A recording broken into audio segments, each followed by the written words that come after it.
Maybe it's a moment to set the record straight. Things are going so well. Why leave? I'll give you all of the tea. For me, it got to a point where... How's it going? It's Nasiphi Zwane. I'm back with another episode of Sludge and podcast. Today, I've got one of the most wholesome people in the obviously alternative scene in South Africa, Shinesh. We're going to be talking a bit more about, life after Lefokolodi and just some of the new music and, the new ventures that he's sort of been working on. But yeah, before we even proceed, Shinesh, how are you doing today, bro? I'm good.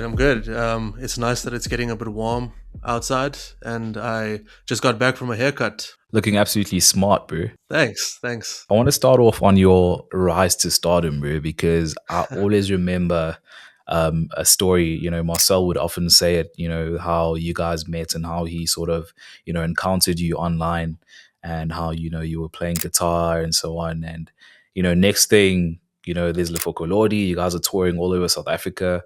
How did that even happen, bro? Like, and at what point did you feel like we actually on now? This is it. Yeah, it's quite interesting because I remember I met Marcel through TikTok. He was like making guitar videos. I was making guitar videos. We started chatting, and then he was like, "Yeah, man, you should definitely join a band." And I remember telling him like, "No, man, I don't think I'm good enough to be in a band." But then a few months later, I met the guys, and to be honest, I can't tell you how it ended up getting to a point where we were touring the country and people started recognizing us. I guess it just sort of happened. Like we weren't doing anything necessarily different from what we were doing when no one knew who we were, which I think maybe is a key factor there, because like we were just doing what we do, and people caught on to it and started appreciating it. That is so wild, bro. Did anything change at all for you? I mean, from, the times when you were streaming and, you were playing guitar on TikTok and so on to you sort of now, being in a full on band with other guys and so on. I mean, was there a drastic change to, how things used to be prior to Lefokolodi being, in existence? No, definitely. I mean, if I were to show up to a venue before Lefokolodi, I could kind of like chill in the back, do my own thing, just enjoy bands and, mind my own business.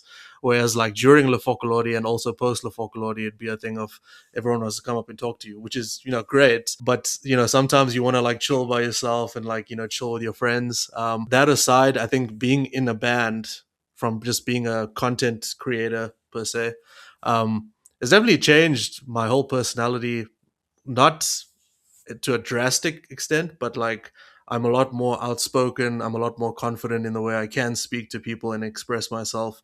And it's helped me like in all aspects of life, like regarding work and relationships and stuff like that. So being in a band definitely helps you get out of your shell and essentially discover who you are or be who you were meant to be. Even though that sounds a bit corny, but it's true. It reminds me of something Marcella and I often joke about. Like, we'll receive one like on a post and we'll share that how to handle fame meme. Like, someone like Yeah. Googling that. It's absolutely wild, bro. I mean, just looking at that contrast as well that you're speaking of, from the moments you're creating content, next thing, people just can't get enough of you at shows, bro. Did it ever get overwhelming at all, would you say? I mean, obviously it's positive. It's a good thing that, it's had a positive sort of, impact on you. But would you say there's a sense of, it being overwhelming a bit to a point? Yes, I'd be lying if I said it didn't get overwhelming. I guess specifically with our case, it became a thing of like where we sort of transcended just the music aspect of it, and we became like role models to younger people, and there were a lot of expectations and stuff that came with that, which we never necessarily wanted. But when you get it, you got to do it responsibly. You have the responsibility to be that, and it did get a bit tough because I mean, dealing with all of that, and aside from the fact that most local musicians, we're still like regular dudes in a sense where we still have jobs, we still have all of those other things going on in life, and then you get added pressure on top of the music thing, and it does get a bit it gets a bit tense, it gets a bit a bit hectic to handle. I can definitely imagine, bro. From those times, bro, moving on to something a little more, I'd say maybe positive or anything. Are there what would you say is the craziest thing that ever happened to you while you were still in Lefokolodi? You know, while either playing or just in general. Well, the one crazy thing that sort of like I can recall off the top of my head, and I'm not just saying this because Sludge is Durban based, but I remember the first time we ever played in Durban. We pulled up to the venue, and we weren't expecting a lot of people to show up. I remember it was a place called Ace's Pizza. This was back in 2024. I was there. Yeah, you were there. I think that's where we met. Yeah, and we were like, "Whoa, this place is fucking packed!" Like, what's going on? Like, the other bands must be like, like really great to pull this many people. But then we realized most of those people came for us, and then that was kind of a it was kind of that moment where you're like, "Whoa, okay, people actually genuinely care about us, even though they've never met us before." Yeah, it's absolutely wild. I'm busy looking for, as you're speaking about that, bro, I'm looking for a photo. There's one photo that I took of you guys on that night, bro. I think also Simon was also there. May soul rest in Yes. peace. But I'm trying to find it for you, bro. It's like literally, I never published this. I never like posted it or anything. It literally just lives on my phone. I don't know if you'll be able to see it for editing. I'm gonna put it up on the screen. Oh wow, I've never seen that. I've never seen that. Yeah, That's it's really literally you cool. guys. Some of the guys from Wawa Baby are on Yeah. there. You know, it was one of the craziest shows I'd ever been to. You know, how did you guys Mm, actually channel that sort of energy? Because I still feel like, you know, since obviously Lefokolodi and you obviously aren't in it anymore, but I really mm, don't think we've seen anything quite like, you know, what you guys presented, you know, all the mm. shows that you guys played. Yeah, I mean, when you speak about those sort of special shows, I guess it is kind of interesting, because you don't think too hard. You don't think, okay, I'm gonna go out and play the show tonight, and it's gonna be like generational. You just go where you go. You arrive to the venue with the intent of like just playing a show, but you know, I think during the course of the night, you can feel like there's an energy in the air, and when you get on stage, and it's like the spark just hits. That's how you know Mm, it's going to be a good show. But you can only really tell like when you get to the venue and what the vibe is on the night. And there's been plenty of shows where we may have thought it was going to be a killer show, and maybe to the people watching, they would have found it that way. But we would have been like, well, it's not as good as the other shows we've put on.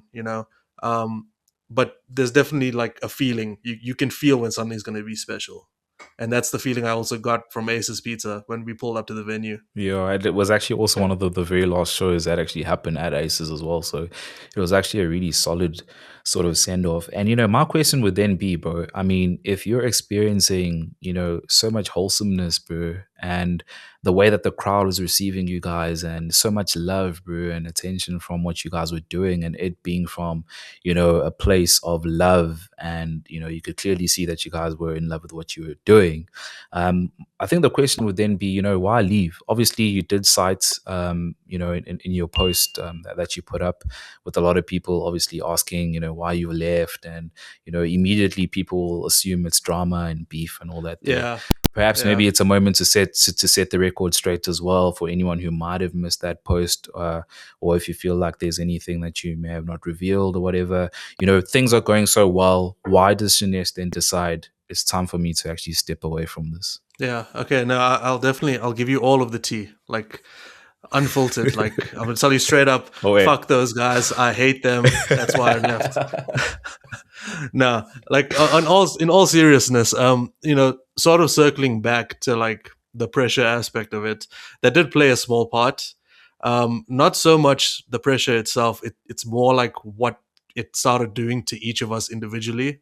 And for me, it got to a point where it started becoming a bit difficult to handle. And it also started becoming a thing of where this is not even about music anymore. This is about, okay, you're posting on Instagram this specific time to get the algorithm to show it to the most amount of people, so you get the most amount of likes, or you do it with the same with the reels, or we have to play this show and not play that show because it'll be better for us publicly. And it started becoming a thing where it just wasn't really about the music anymore. I mean, there was a stretch in there, like, I know that most people might say like, 2024, 2025, that's when we were really, you know, going up there. But in that stretch, I think we may have only written one song. Wow. We've been playing the same songs for like since we started out. Like those songs were already there. So it started feeling like, you know, this is not really about making music anymore, which is, you know, understandably, when you do get to that point and you start getting those expectations on you, that is understandable that people, you know, they expect you to act a certain way. It's not like we were ever signed to a label that was, you know, making us do that stuff. But that's just unfortunately the things you have to do if you want to make it in the industry. And for me, it got to a point where I was like, you know, I don't care about that anymore. I just want to make music. And you know, like when I did leave the band, I'd be lying to you if there weren't like some hurt feelings between members, which is also fair and valid. But I think now and also going forward in time, the guys will understand why I did what I did. And it's also like you know, I'm talking more about why I left Lefokolodi in terms of getting out of there. Um, One of the main reasons I actually left, which is maybe a bit more, is that I want to focus doing my own music. You know, I want to write my own songs. I want to sing my own lyrics. Has nothing necessarily to do with me not enjoying what we did with Lefokolodi. But I think it gets to a point where, you know, with Lefokolodi, we played Millie Pop, Misty Waters, we played a Ram show, we played Folk of Polisica's birthday at Loftus. It gets to a point when you've done all of that stuff, it's like, you know, the ceiling is only like so high, especially in South Africa, of what you can actually do. So once you achieve most of those things, you start generally thinking like, well, what else is left for me, and is it something that I want to do with Lefokolodi, or is it something that I need to do by myself? I did tell the guys, and I did make it publicly known that I want them to continue without me and keep it going. So maybe they can do an interview with you guys and follow up on that. But it seems like, Yeah. you know, Lefokolodi won't end just because I'm not there, and I wouldn't want it to. It's like, you know, obviously I was one of the founding members of the band, and I wrote a lot of music in the band, and I helped make the band what it is now. And you know, whenever a band goes through a lineup change, it's never going to sound exactly the same. It's not going to be the same. But who's to say it won't be better without me? Mm. Mm. You know, only Mm. time will tell. Yeah, Time will tell. Yeah, yeah. Before we jump into, Violent Frog and Oversharing Musician as well, obviously you did mention that, there was no way, and I totally understand. There's no way that the guys wouldn't have felt some type of way. With that being said, I mean, are you guys still good though? Like, are you guys still in touch? Are you still in touch with some of yeah. the guys in the band? Yeah. I mean, I'm still friends with all of the guys. I mean, we still share stupid memes all the time. I'm still on the band group chat. At some point, I won't be, and maybe we can make like a separate group chat just for the memes and the shit posting. But like, yeah, I mean, I saw Yakin last night, you know, so we still hang out, we still talk, and yeah, those guys are like, you know, I don't want to get like emotional here for a second, but um, I remember in 2023, my mom passed away, and Mm. on the night that my mom passed away, to give some context, my family's home is in Secunda, which is about a 2 hour drive out of Joburg.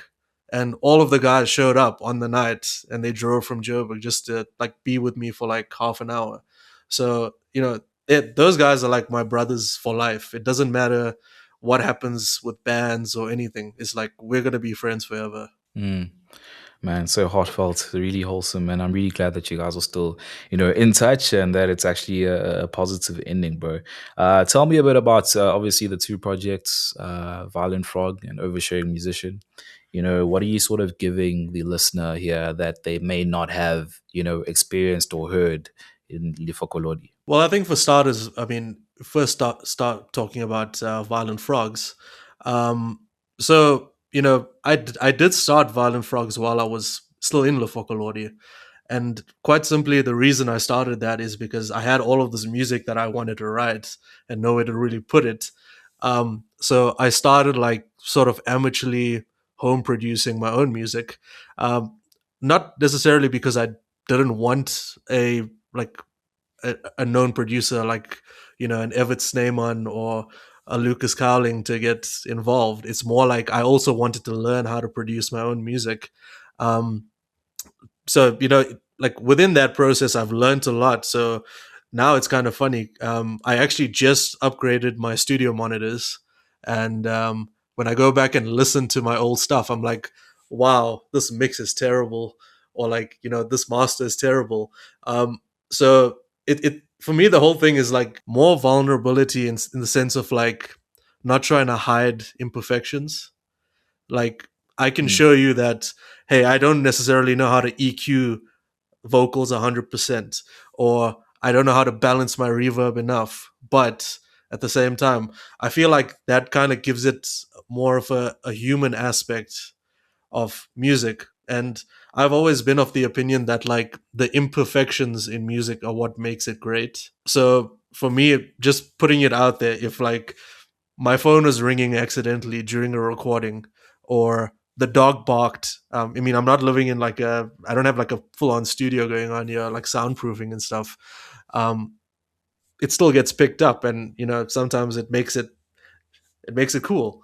And mm, I guess for Oversharing Musician, it's a similar vibe where maybe a bit more stripped back. I guess the vibe there I try to go for is more like if I can just pick up an acoustic guitar and sing into a mic, which is like in my opinion, the most vulnerable thing you can do as a musician. I mean, having nothing to really shield you from mistakes, or mm. having nothing to really fall back on, or like say, okay, no, well, I mean, if you change the reverb on the vocal here, then you can.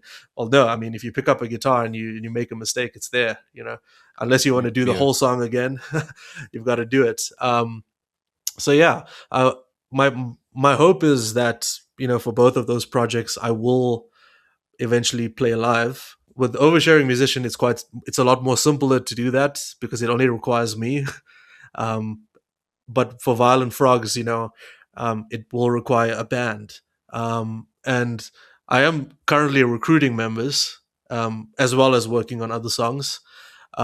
So hopefully soon we will get on stage and play the songs live. Do you want to drop us an exclusive here, bro? Maybe a little hint at who might be, part of that band. Obviously, the band setup of Violent Frogs. Ah, well, I can tell you for like 100% certainty that no members of Lefokolodi are in the band. Okay. Yeah, I think Okay. that's all I can give you Awesome. for now, until I have everything like concretely sorted out. Also, I mean, I don't know when this is going to go out, but if you are interested in joining, hit me up. Yeah, for sure, bro. What I love about what you just explained there is obviously this that human aspect of it. I think it's something that's really needed, bro, especially in the current sort of landscape with AI and everything Yeah, going on. yeah, yeah. Um, wow, it's. I feel like we definitely need something like that. There. I don't.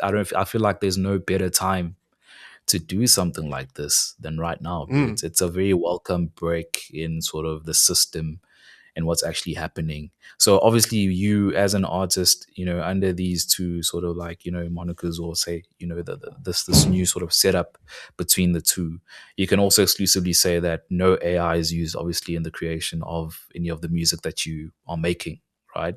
yeah, absolutely. No AI. Yeah. I mean, what is your stance on that, bro? Do you feel like, I don't know if you've been following, I posted in our Discord the one time about Credo v Daniels. But he's obviously not in the alt scene, so some of the guys weren't really aware of what is happening. But a Mm, South African artist that's been called out for utilizing AI to make music, and he wasn't really upfront about the entire process. And he sort of got caught out when he was performing, about how there was like a mm, very massive difference between the recorded article and his live performance being what people are calling horrible. And yeah. for what's your sort of stance? Because I've seen a couple of people come out as well and be like, yo, it's cool if you use it as a tool, I saw an artist recently talking about how, it's no different to when, autotune came out, and autotune is something that is, widely used. What Mm. is your view on that, bro? Well, look, I mean, regarding AI as a whole thing, I use it at work when I'm doing Excel spreadsheets. And I don't want to necessarily spend 6 hours in my day doing an Excel spreadsheet. So I think I mean, it's also a thing of like in the corporate world, it is kind of pushed on you. Like as soon as you open your emails, it's Microsoft Copilot staring at you, Claude is staring at you, ChatGPT is staring at you. And all of those things help when you're doing your job. But I feel like when it comes to creative endeavors, it should not be a primary source of creation. I've seen the argument from, I think his name is Sam Altman. Is he the Suno guy? I'm not too sure. But he was saying like it makes making music so much easier. You don't have to actually learn how to do anything. But the hours that you put in, like learning an instrument, learning how to sing, learning how to produce, that is what actually makes it an artistic thing. If you think about any sort of artistic endeavor, like Vincent van Gogh painting Starry, Starry Night, you know, it is not perfect. There's no real definition of what perfect in art is, but you can see in his paintings that he did things the way that he wanted to do them, and that expression came out of him on his canvas. And I feel like if you're going to apply, you have to apply the same thing to music as well. Whereas, like, the first time you heard Elton John sing Rocket Man, just with him and a piano, like, it's not perfect. It can never be perfect. Like, there's no such thing as perfect. But the fact that he performed it the way that he did and wrote the song and recorded it, that is what makes it an artistic endeavor. And if you talk back about the autotune aspect of it, I'm not against autotune per se as a musician. I just don't personally use it. I don't think it's exactly the same thing because autotune, you still need a producer to dial it in. Whereas with the AI, it's like, hey, give me here, put these songs together, these chords together, put these lyrics together, and it's basically stealing from other people, you know. Mm, And for me, yeah, that's not. Look, we can go on for hours because if you open that can of worms, you could also make the argument that I steal from Tom Morello and Darren Malakian and all the guitarists I like. But the counterpoint to that I would make is, yes, I might steal a riff idea or like a mannerism of playing, but I'll never be able to do it like them. And in trying to steal what they do, I kind of end up doing my own thing. true. So yeah, that's my stance in it. No one can do it like you can, like a carbon copy. It's about. It's like one Well, of I don't. one, basically. Yeah, I don't want to blow smoke up my own ass here, but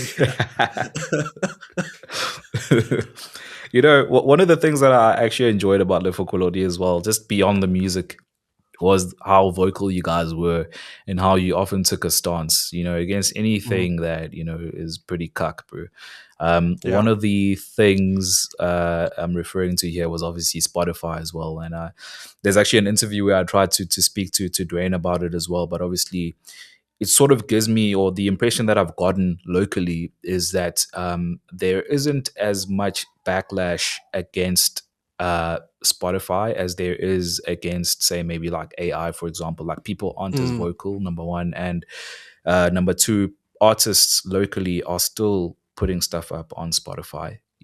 And Yeah. one of the things when I was talking to Dwayne, one of the things that he mentioned to me was that he's not necessarily 100% clued up on what is actually happening when it comes to Spotify, and why someone might even consider not putting their stuff up on there. What's your stance on it now, being on your own on the side? Are you Yeah. pro Spotify? Why would you say, for you personally, when you were part of Lefokolodi, why would you say that was something that you would have greenlit, as being like, yo, let's not put our stuff up Mm. on Spotify? Like, why would you have gone that direction? And would you still maintain the same direction with your side, Okay. with your projects or the main projects now? Yeah. Yeah. Yeah.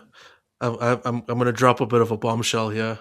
and actually say that all the Violent Frogs and Oversharing Musician songs are on Spotify. Brilliant. And then circling back to the Lefokolodi aspect of it, um, whenever we made a decision as a band, it wasn't necessarily a collective, unanimous agreement. But one thing we always did is, regardless of who made the decision, we always stick by that. So I'm not going to say whose decision it was, or like, who in the band, different members were very adamant that we get our Spotify. But what I will say is that there's two ways to kind of look at it. So, the aspect of like taking your music off Spotify, we all know that, Spotify, for starters, there's the whole AI war thing that they invest in. There's also the aspect of them not paying artists fairly. If you take, for example, a local band like Lefokolodi, and like we did, say we're going to pull our music from Spotify, it might help a little bit in getting people to get off the platform. However, it doesn't help as much as Beyonce or you know Rihanna saying I'm taking my music off Spotify. So it often feels like the ethical burdens kind of get put onto smaller artists when it's the bigger artists who should actually be doing it. I think at Lefokolodi's peak we had like 2,000 monthly listeners, and that's like microscopic. You've also got to remember that the listeners that you have, they're not necessarily your diehard fans. They will have your song on a playlist along with Sunken State, along with Middle Grounds, along with Drumfish, all of these bands. So if you say I'm taking my music off Spotify, most of those people will be like, okay, well, I'm not going to change to a more expensive platform just because you're not on it, you know. So there is two aspects of it. I personally think that musicians, artists, you should do what you want to do regarding the Spotify thing.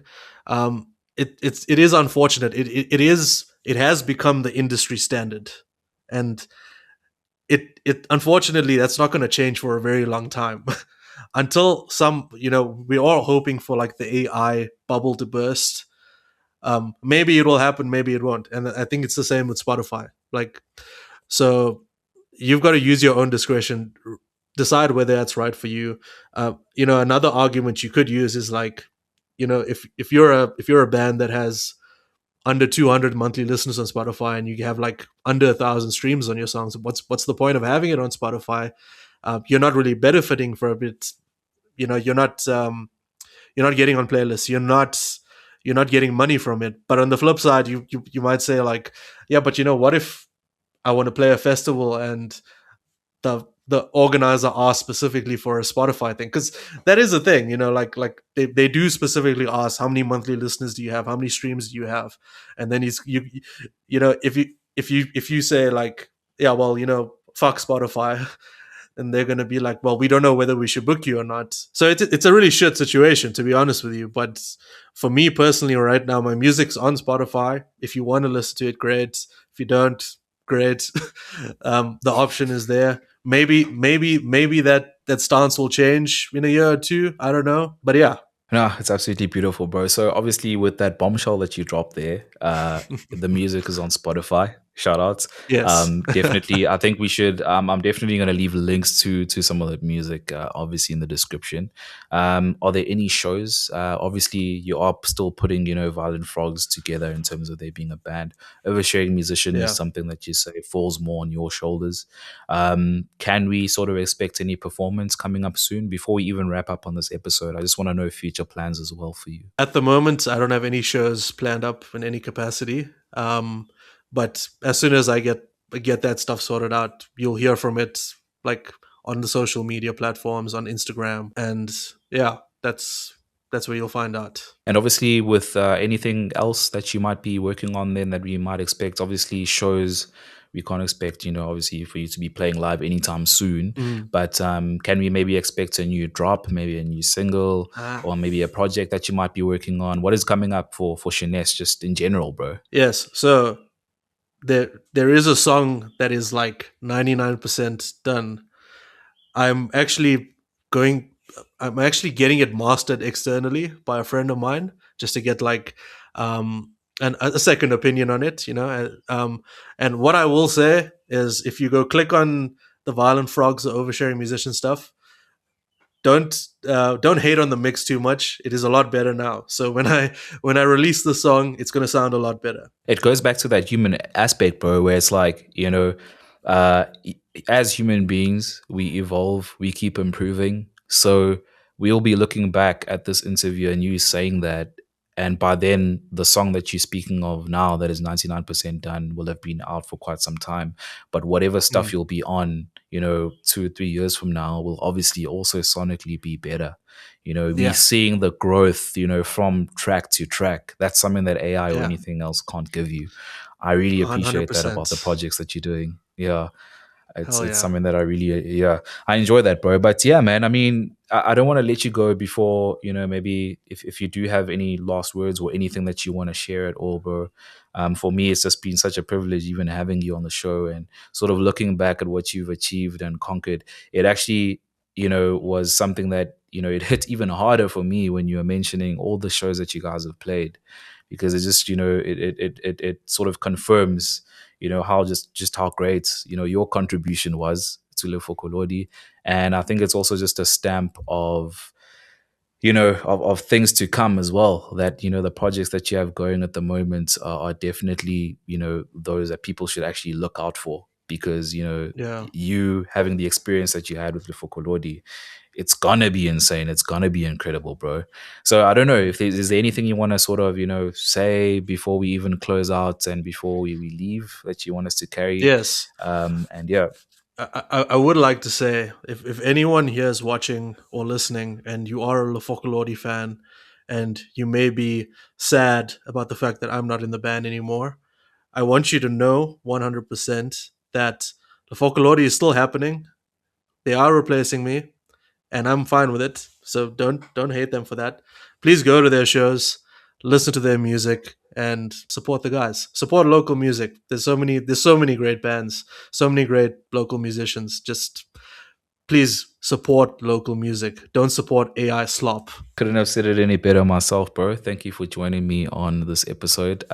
Where can people sort of check out some of the projects? Obviously, it is up on Spotify and so on, but I will be putting up links as well in the description. Social media, are you still on there? Where can people sort of get your handles and so on? Who are you on there? On Instagram, I'm at Oversharing Musician. Also at Violent Frogs Music. You can catch me there. That's where I'm mostly active. And yeah, drop me a DM even if you don't want to talk about music. Shout outs. And obviously, you can catch Sludge Underground on our website, sludgeunderground.com. We are also on all social media platforms at Sludge Underground. As for me, it's at Zwane with you on absolutely all social media platforms. Yeah, it's been an epic chat between Shinesh and I. I hope you enjoyed and learned a lot about some of the stuff that he has coming up, and that you do tune in and, listen to all the music and continue supporting him, the Fokolodi, and the entire scene as a whole. With that being said, we're going to have to catch you guys next time. Thanks for tuning in. It is bye for now.